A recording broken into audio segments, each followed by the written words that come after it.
5000த்திற்கும் மேற்பட்டோர் வசித்து வந்த சிவகங்கை மாவட்டம் நாட்டக்குடி பகுதியில் நீண்ட காலமாக குடிநீர் வரத்து இல்லாததாலும் போதிய சுகாதார சேவைகள் மற்றும் வேலைவாய்ப்பு இல்லாததாலும் மக்கள் இடம்பெயர்வதாக அங்கு வசிக்கும் ஒருவர் வேதனை தெரிவித்துள்ளார்.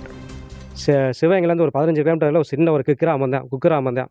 இதில் சுமார் 5000 தலைமுறை வாழ்ந்துட்டு இப்போ சராசரி 50 குடும்பம் இருந்துச்சு. இப்போ சமீப காலத்தில் பார்த்தீங்கன்னா எல்லாருமே இப்போ மக்கள் பார்த்துருப்பீங்க.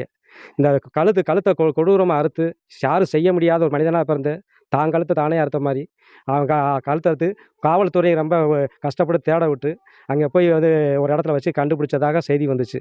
அது உண்மை தான் முழுக்க. அந்த கொலை நடக்கிறதுக்கு என்ன மாவட்டமே எதுவுமே தெரியல.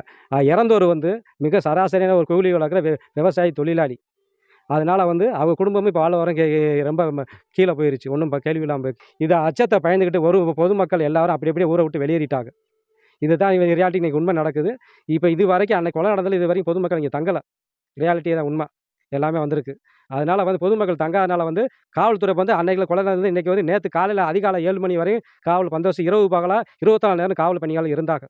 இப்போ அவங்களும் எங்களோட கடமை முடிஞ்சுன்னு சொல்லி அவங்களும் அந்த பணியை முடிச்சுக்கிட்டாங்க. இப்போ அதுக்கப்புறம் நேற்றுலேருந்து நான் இப்போ போலீஸ்காரும் நானும் தனிமையாக 24 நாளாக இருந்தோம்.